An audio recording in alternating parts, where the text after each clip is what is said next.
Magandang buhay! Ako po si Teacher Eileen. At ako naman po si Tonton.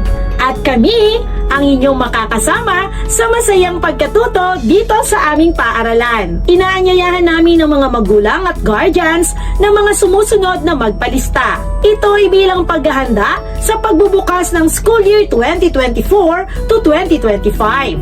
Ang Santissima Cruz Elementary School ay patuloy na nagsasagawa ng early registration. Sino-sino po ang dapat magpatala, teacher? Para sa mga incoming kindergarten, mga batang 5 taong gulang sa o bago mag-September 30, 2024. Ano po ang mga dapat dalhin? At dalhin lamang ang photocopy ng PSA birth certificate. Kung walang PSA birth certificate, magpasa ng photocopy ng alinman sa mga sumusunod: NSO birth certificate, local live birth, barangay certification o baptismal.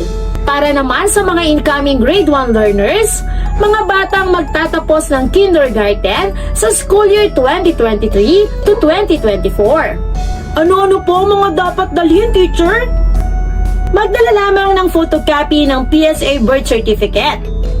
Kung wala namang PSA birth certificate, magpasa ng photocopy ng alinman sa mga sumusunod: NSO birth certificate, local live birth, barangay certification o baptismal.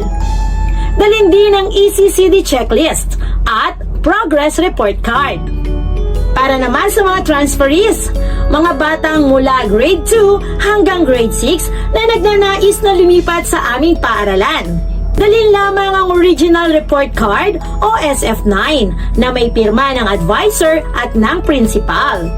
Dalhin din ang photocopy ng PSA birth certificate. Para naman sa mga balik-aral, mga batang nagnanais bumalik sa pag-aaral, magdala lamang ng photocopy ng PSA birth certificate. Dalhin din ang inyong report card. Kung may katanungan at nais na linawin, maaaring bisitahin ang Facebook page ng ating paaralan. Ano nga ang ating Facebook page, Tonton? Tayo Santissima Cruz Elementary School, Laguna. Mahalagang paalaala, siguraduhin lamang na sumusunod sa safety protocols na ipinatutupad sa ating paaralan. Magdala ng sariling ballpen. Tandaan, pag-aral ay karapatan mo, magpalista. Maraming salamat po. Kita-kits sa Santissima Cruz Elementary School.